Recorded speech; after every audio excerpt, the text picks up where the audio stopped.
Da igreja. Iremos estudar sua pessoa, sua divindade e suas principais obras, confirmando sua atuação indispensável na vida cristã e na missão da igreja.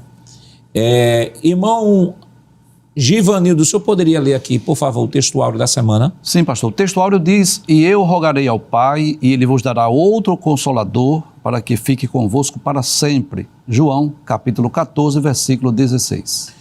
Irmão Alessandro, qual a verdade prática desta semana? Pois não, pastor. Diz assim, que o Espírito Santo é a terceira pessoa da Trindade, plenamente divino, atuando como Consolador, ensinador e santificador da igreja.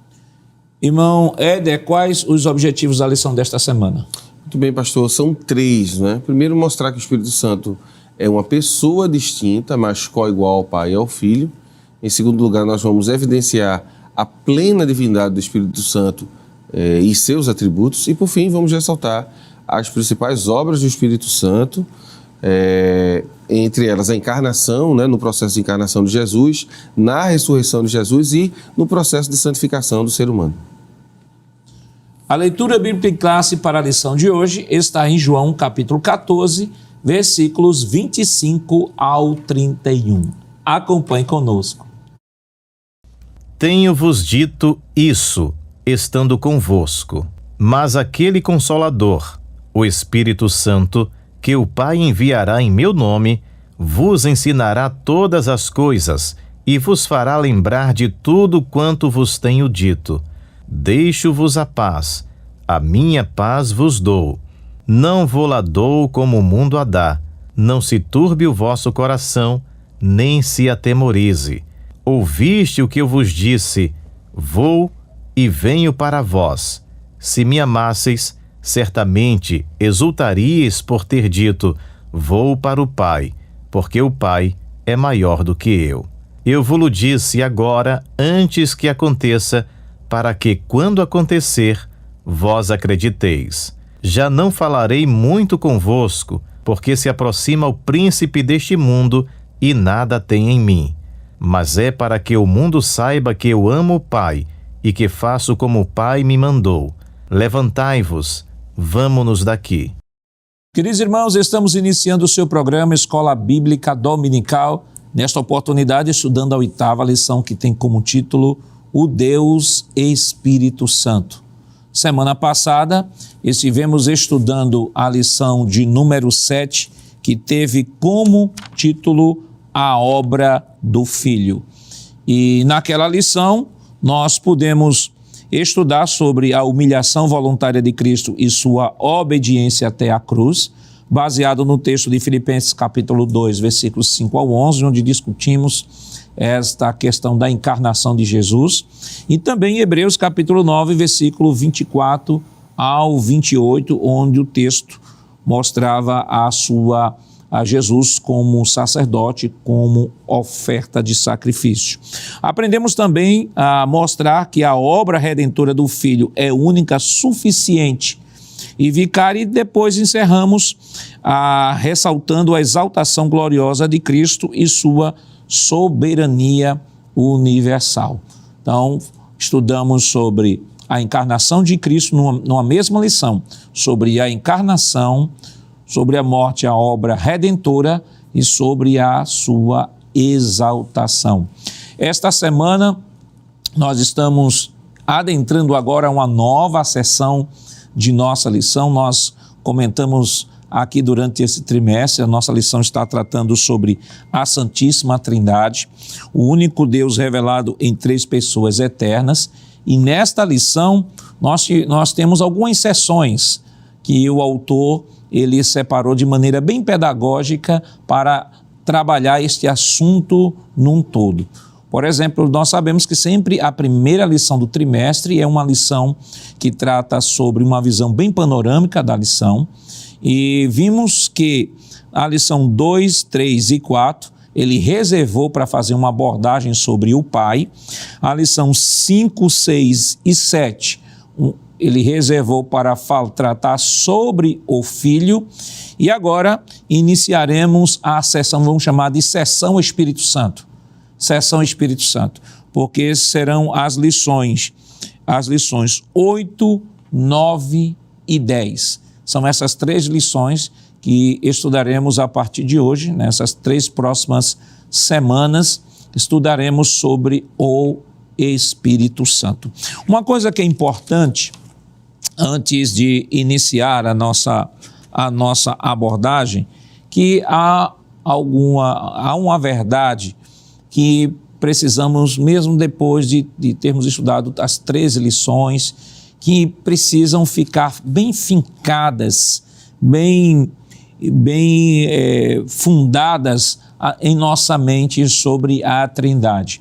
E eu quero trazer aqui o que é que a declaração de fé nos diz no capítulo 2 da nossa declaração de fé, na página de número 37, que é esta verdade que é importante que todos os professores, alunos, guardem esta verdade na mente e no coração, porque este é vamos assim dizer, é o esquadro através do qual você vai mensurar toda e qualquer, é o crivo, melhor dizendo, que você vai mensurar toda e qualquer afirmação sobre o Pai, sobre o Filho e sobre o Espírito Santo.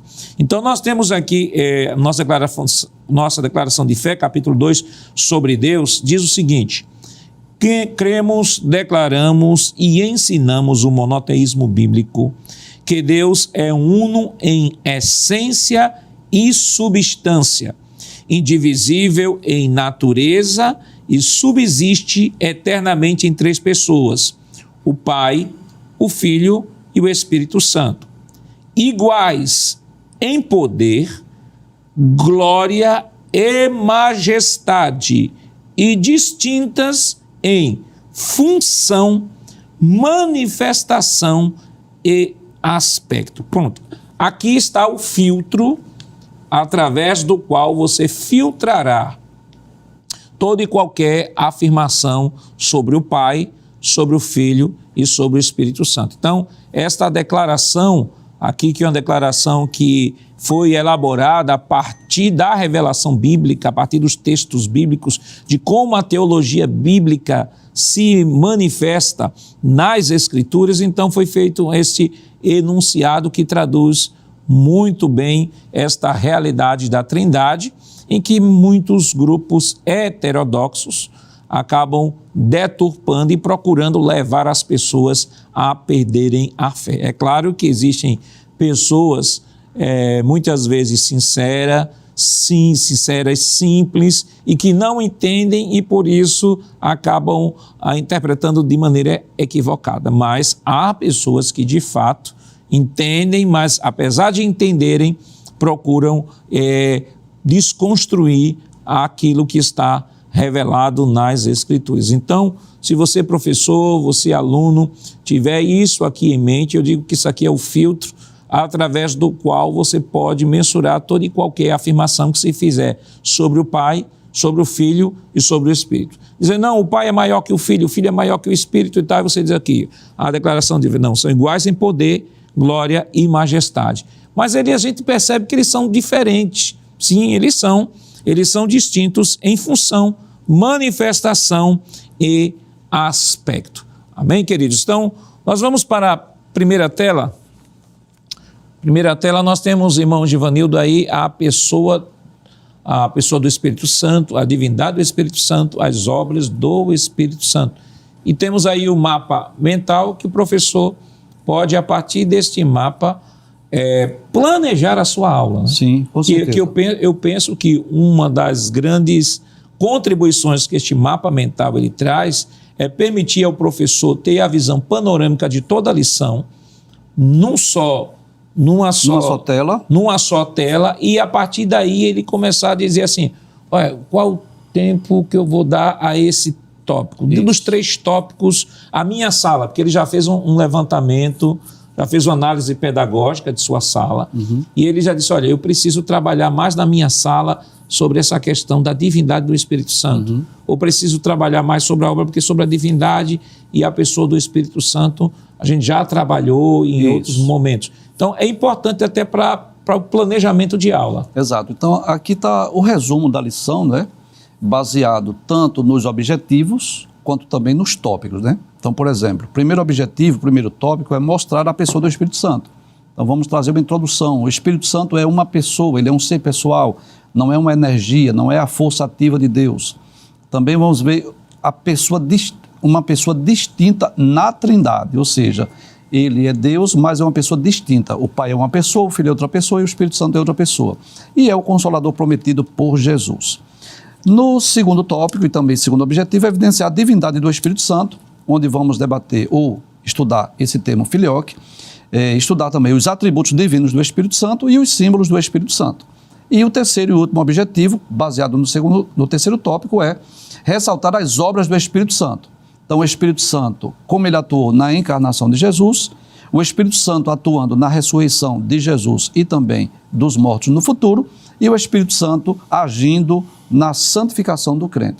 Então, esse mapa dá um panorama geral da lição e, se nós seguirmos esse roteiro, tanto vamos alcançar o nosso objetivo, quanto também usufruir da melhor forma possível o tempo disponível para a exposição dessa aula. Vamos para a próxima tela. E a próxima tela nós temos um quadro que traz uma explicação do texto áureo. Muito bem, antes de eu ler essa tela, pastor, eu gostaria de lembrar que os capítulos 14, 15 e 16 de João, né, na verdade é um discurso de despedida de Jesus. Isso. Onde ele está ciente que chegou a hora da sua partida, da sua morte, né? Então ele traz uma palavra de conforto, de consolo para os discípulos, né? Algumas promessas, e nós percebemos claramente a ênfase que Jesus dá ao Consolador nesses capítulos 14, 15 e 16 do Evangelho escrito por João. Jesus sabia muito bem que quando estivesse crucificado, os discípulos iriam dizer, e agora, quem é que vai nos consolar? Quem é que vai confortar o nosso coração?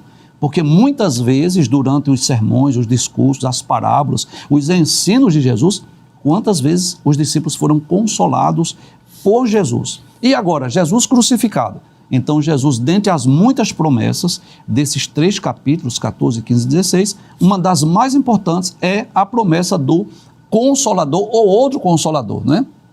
Então, o texto áureo, que está baseado em João, capítulo 14, versículo 16, diz, e eu rogarei ao Pai, e ele vos dará outro Consolador, ou seja, quem é Jesus? O Consolador. E o outro Consolador, quem é? O Espírito Santo, né? Glória a Deus. Então, o Consolador aí é aquele que consola, que conforta, que ajuda, que auxilia. No momento de dor, de dificuldade, de problemas, adversidades, nós temos o Consolador, que é o Espírito Santo, né? Para que fique convosco para sempre. Olha que coisa maravilhosa. Não é por alguns dias, não é um final de semana, mas ele estará conosco para sempre. E o pastor Douglas Batista, na página 92 do seu livro, né, o Deus único revelado em 3 pessoas eternas, ele diz, assim outro Consolador, lá do grego allos, né? Allos parácletos, ou seja, outro Consolador, e é interessante que essa palavra outro aí, o termo grego allos significa outro da mesma essência, da mesma natureza. Significa alguém da mesma natureza que Jesus. Então, o uso do adjetivo allos, outro, e não héteros. E aí eu faço alusão àquele termo que Paulo usa lá na carta aos Gálatas, quando Paulo diz assim, se alguém vos anunciar outro evangelho, o termo ali é héteros, outro evangelho diferente do que eu anunciei, né? Seja anátema. Mas o termo grego aí usado é outro, é allos, que significa da mesma essência, e não héteros, né? Então sinaliza que o Espírito Santo é um ser divino, ele é um ser pessoal, ele é eterno. E esse versículo sustenta a personalidade do Espírito Santo, ou seja, ele tem sentimento, intelecto, vontade, ele auxilia, ele ajuda, conforta, consola, não é? E que não é inferior ao Filho, mas assume o papel da presença permanente de Deus na vida dos crentes. Ou seja, Jesus morreu, voltou ao céu, seu lugar de origem, mas o Espírito Santo está em nós como o outro Consolador, para nos confortar, nos consolar, o amigo, o advogado, aquele que está sempre conosco em todas as ocasiões. Me permita uma parte, pastor, o senhor falando dessa parte que ficará convosco, né, para sempre. Eu me lembrei de Romanos 8 e o versículo 26 e 27. Se o senhor permitir, diz assim, da mesma maneira também o Espírito, aqui é o Espírito com a maiúsculo, ajuda as nossas fraquezas, porque não sabemos o que havemos de pedir, como convém. Mas o mesmo Espírito intercede por nós com gemidos inexprimíveis. Até o 26 é suficiente, não é? 8 e 26 de Romanos. Quando eu era criança, eu achava que o gemido inexprimível era quando eu chegava na congregação e via alguém chorando, né? Chorando muito depois de orar. E eu dizia, olha, isso é um gemido inexprimível.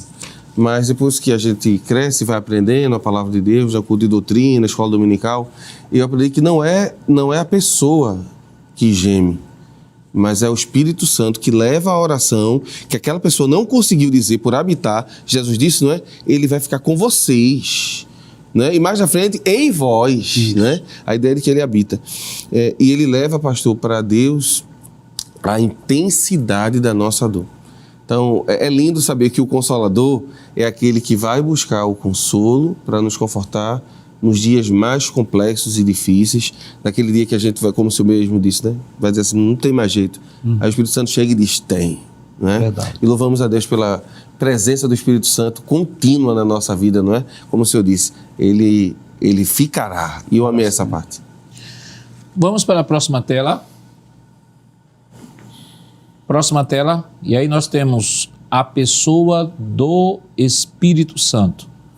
Ponto 1, o Espírito Santo é uma pessoa. Subtópico 2, pessoa distinta na Trindade. Subtópico 3, o Consolador prometido. Próxima tela. E aí nós temos a pessoa do Espírito Santo. Irmão Alessandro Barreto. Pois não, pastor. Aqui é uma citação da Declaração de Fé, na página 67, que diz assim: cremos, declaramos e ensinamos que existe um só Deus, eternamente subsistente em três pessoas distintas, o Pai, o Filho e o Espírito Santo. O Espírito Santo possui a mesma essência do Pai e do Filho. Ele é a terceira pessoa da Santíssima Trindade. Portanto, ide e ensinai todas as nações, batizando-as em nome do Pai e do Filho e do Espírito Santo. Mateus 28, 19. O Espírito Santo é da mesma substância, da mesma espécie e do mesmo poder e glória do Pai e do Filho, pois é chamado de outro Consolador. E aqui é o texto, já foi citado, de João 14, 16, quando ele disse: e eu rogarei ao Pai, e ele vos dará outro Consolador para que fique convosco para sempre. Essa ideia, pastor, de pessoa já foi reforçada em outros programas, mas eu penso que é pertinente também relembrar que quando a Bíblia chama o Espírito Santo de pessoa, está atribuindo ao Espírito Santo características pessoais. E o que é que define uma pessoa, né, ontologicamente falando? É a capacidade, por exemplo, de escolher, ter volição, é a capacidade de ter sentimentos. A Bíblia diz que o Espírito Santo pode ser entristecido, ele pode ser resistido, inclusive, infelizmente, mas a Bíblia diz que ele pode ser até blasfemado. Não se blasfema de um objeto inanimado, só se blasfema de um ser, de uma pessoa. Então, o que faz ele ser essa pessoa é essa capacidade de volição, a capacidade de sentimento e a capacidade intelectual. Ele é um ser pensante. A Bíblia apresenta já no primeiro versículo, lá em Gênesis 1:1, ele como um criador, ao lado do Pai e do Filho. Implicitamente, na expressão Elohim, está ali a ideia de que o Espírito Santo está presente. Quando diz, façamos o homem a nossa imagem e semelhança, o Espírito Santo está ali como um criador. E só pode ser criador um ser inteligente, um ser que tem capacidades cognitivas. Por que eu digo isso, pastor? Essa questão da pessoa. Porque alguém pode, de repente, não sei, achar que como o Espírito Santo é uma pessoa, ele é humano como o Filho se tornou homem. E não é. O único da Trindade que teve, além da pessoalidade, humanidade, foi o Filho. Exato. Mas o Espírito Santo não. Ele é um ser espiritual. E eu queria aproveitar aqui, pastor, e citar um texto dessa obra, que é uma obra publicada pela Bereia, de nossa autoria, que diz assim, na página 45, na introdução: o Pai está no Filho e o Filho no Espírito Santo, assim como o Filho está no Pai e no Espírito, e o Espírito Santo está no Pai e no Filho. Essa realidade conhecida na teologia como koinonia trinitária ou pericorés expressa a unidade perfeita e comunhão indivisível entre essas três pessoas, sem confusão de suas identidades. Esse conceito expressa a interpenetração que existe entre essas três pessoas da Trindade, que juntas formam um único Deus, Pai, Filho e Glória Espírito a Deus. Santo, que estão eternamente unidos em uma relação íntima e pessoal. Pessoal porque é uma pessoa e o conceito de pessoa já foi estabelecido. Eu faço isso porque eu entendo que já no início, pastor, isso vai de alguma forma esclarecer alguns pontos e termos que serão desenvolvidos no decorrer da lição. Isso aí, o senhor tocou nesse assunto muito interessante, porque, de fato, algumas pessoas às vezes associam essa questão da pessoalidade a corpo físico. Sim, exato. E já comentamos aqui em outros programas Isso. que tratou desse assunto, e que, por exemplo, o animal tem corpo físico, mas não é pessoa. Não é uma pessoa, exatamente. O anjo é pessoa E não tem corpo. corpo físico. Nós somos pessoas E e temos possuímos corpo físico. Então, o ser humano, ele é um ser composto nesse sentido, porque ele tem a parte imaterial Sim. e a parte material. O animal, ele tem o corpo físico, mas ele é um ser irracional. Ele não é um ser pessoal, ele é um ser irracional. E nem é um ser espiritual. Isso. Então, é importante já de maneira introdutória já fazer esta diferenciação, porque dizer, mas pastor, a gente já falou tanto isso na sala, mas na sala sempre tem gente nova, às vezes tem um visitante que chegou, que às vezes não é evangélico, principalmente, irmãos, é importante que o professor verifique se na sua sala tem alguma pessoa não evangélica, dê aquela saudação calorosa, maravilhosa, e procure sempre, porque ela está ali, ter a preocupação de estar ensinando como estivesse ensinando ao discipulado mesmo. Exatamente. Mas pastor, a minha sala tem um irmão que tem um conhecimento avançado. Não vá no ritmo do irmão do conhecimento avançado. Vá no ritmo daqueles irmãos que não têm tanto conhecimento, mas que estão ali para aprender, né? Exato. Porque, veja, sair de casa, muitos deles pegam um ônibus para irem para a igreja, pegam um ônibus, pegam um metrô, acordam cedo, tem que organizar as irmãs que são casadas, as senhoras, tem que organizar almoço para marido, para filho, para neto, se esforça tanto e alguns vão até a pé, andam quilômetros a pé, né? Às vezes até por horas, para estar ali na escola dominical. Aí de repente o professor chega lá, aí usa uma linguagem inacessível e o bichinho, o irmão, a irmãzinha, o irmãozinho fica lá balançando a cabeça, só feliz porque está no ambiente da igreja, está cultuando, ficou muito feliz com os hinos da harpa cristã, com a oração que fizeram, mas quando vai para a escola dominical, isso, meu professor, hoje eu não entendi muita coisa não, mas Jesus está aqui, Jesus, né? Jesus está aqui, Jesus está me ajudando. Então, é importante, eu digo isso, que é importante que o professor tenha esse cuidado, tenha essa sensibilidade, para que os que chegarem na escola dominical, né, possam, de fato, saírem edificados pela palavra e, acima de tudo, compreendendo o conteúdo. Porque a edificação só é possível quando há compreensão. Se eu não compreendo o que o professor falou, não vou me edificar. Eu posso estar feliz por estar na casa do Senhor, posso me edificar por conta de um hino bíblico que foi cantado, por uma palavra, às vezes, que um irmão deu, uma irmã deu ali, naquela saudação, naquela introdução, mas sobre o conteúdo, se o professor não tivesse cuidado, seu aluno chegará, não se edificará e ainda pior, ele pode até não querer mais ir para a escola dominical porque aquilo que o professor, que aquela professora fala, ninguém entende. Queridos, vamos para um rápido intervalo, não sai daí, mas voltamos logo mais. Voltamos já já.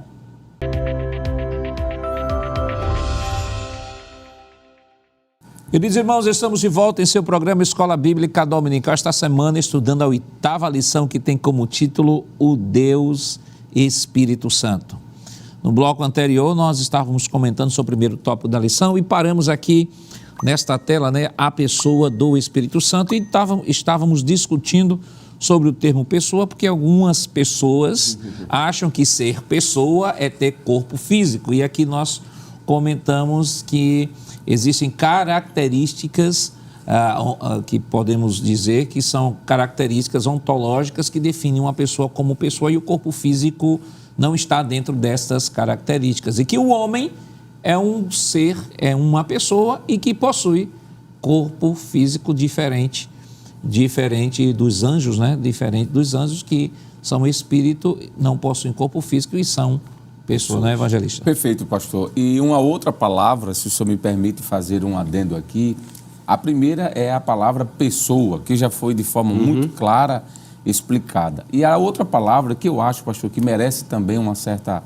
observação é a palavra terceira pessoa, que de forma didática está corretíssimo, não há nenhum erro em chamá-lo de terceira pessoa, mas também não há nenhum erro de chamá-lo de segunda, de primeira, porque entre o Pai, o Filho e o Espírito Santo não há essa hierarquia. Inclusive tem textos, né, evangelista Alessandro, me permita, que o Espírito Santo, não é isso? No livro que nós lançamos, a Berea lançou, quer dizer, o Proto-Pentecoste, na página de número 71, tem lá uma relação de versículos que mostram a pessoa do Espírito Santo na primeira pessoa, na segunda ou na terceira. E eu queria aproveitar, pastor, e fazer uma citação sobre isso na página 79 desse livro, Adoração ao Espírito Santo, que diz assim: por razões históricas e teológicas, opto, isso aqui sou eu falando, opto por utilizar a expressão que o Espírito Santo é uma das pessoas da Trindade. Desta forma, evito qualquer possível associação com o pneumatomacismo, vai se falar na lição aqui, que é a ideia de que o Espírito Santo é menor do que o Filho e menor do que o Pai.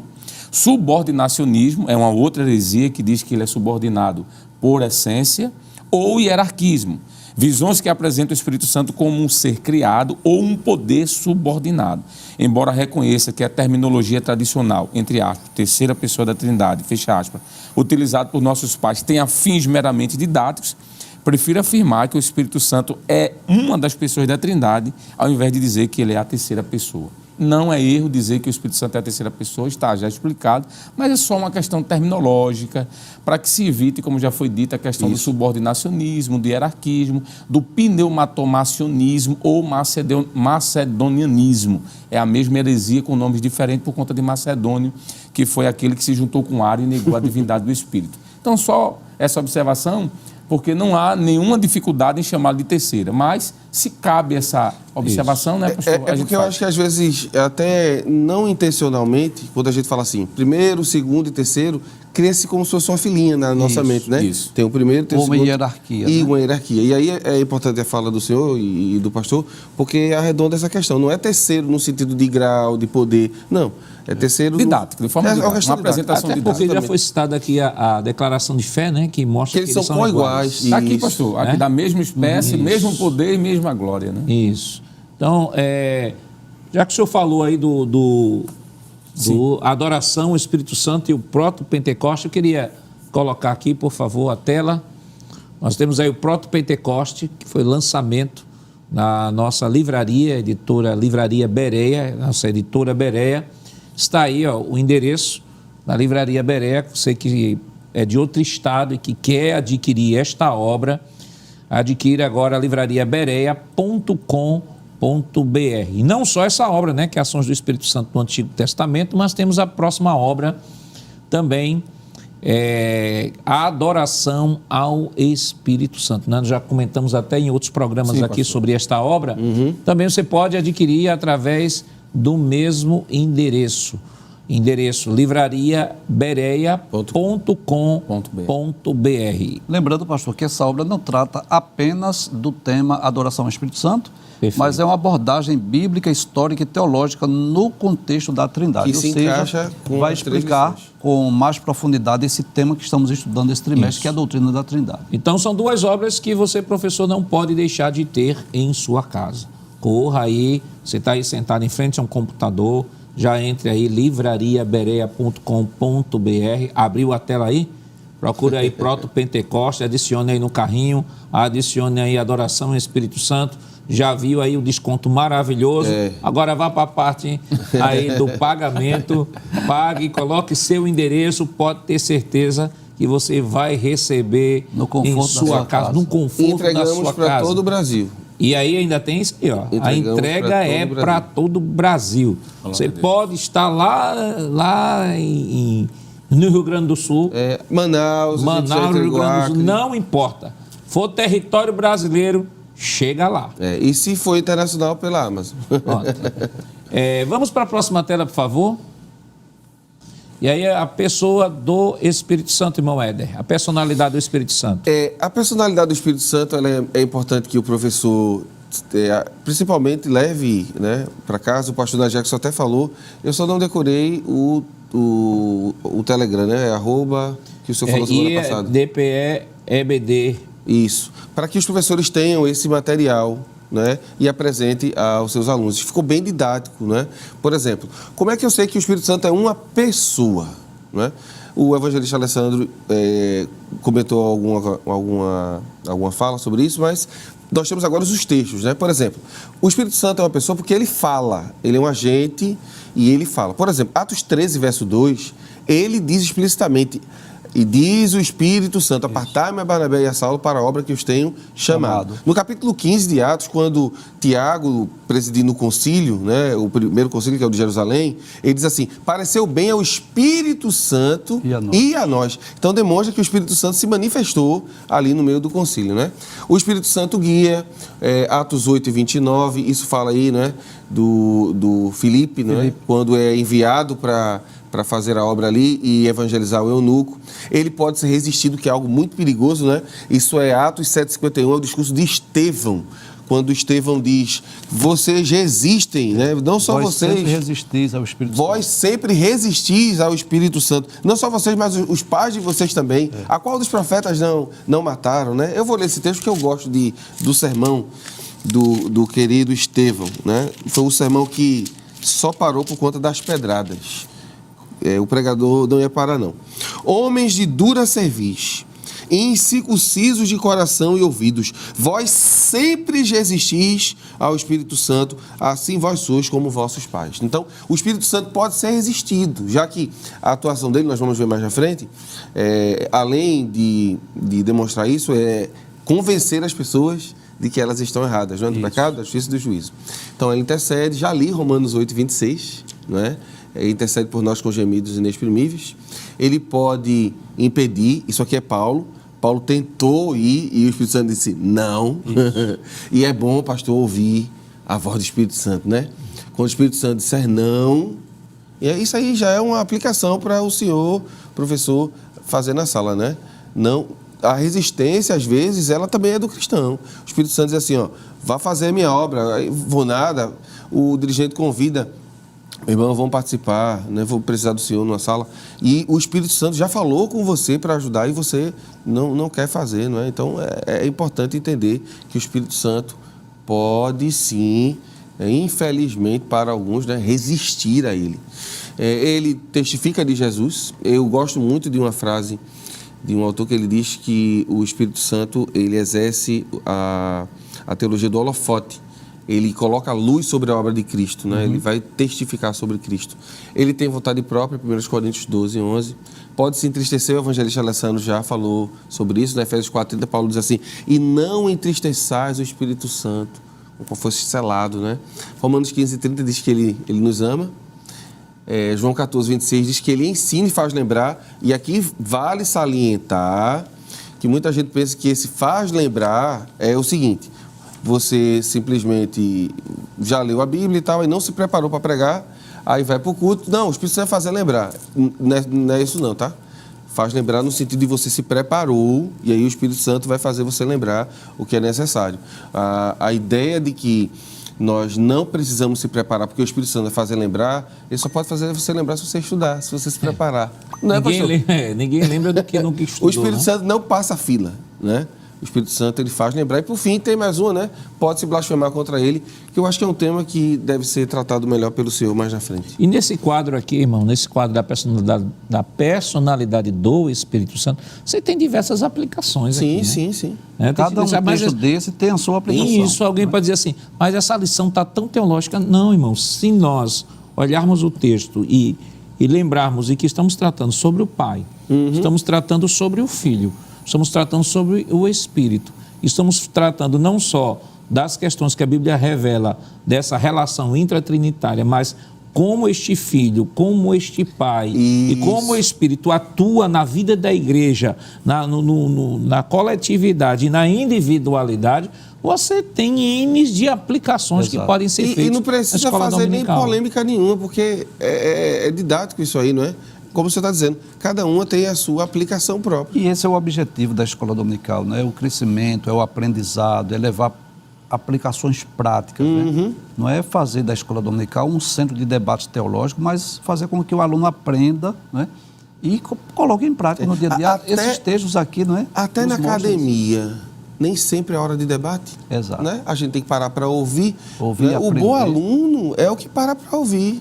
E quando vai fazer a pergunta, é uma pergunta inteligente, não capriciosa. Então, se até na academia existe a hora certa de fazer a pergunta e uma pergunta correta, imagina na EBD que E até a ia para forma comunhão. de fazer a pergunta, Sim, né, senhor, irmão? pastor. Irmãos, porque às vezes a pessoa não tem a forma de perguntar ao professor, aí já vai agredindo o professor, já vai e tal, e isso aqui, e por que tá assim? Calma, irmão, olha, professor, eu não entendi isso que o senhor falou. Exato. O senhor poderia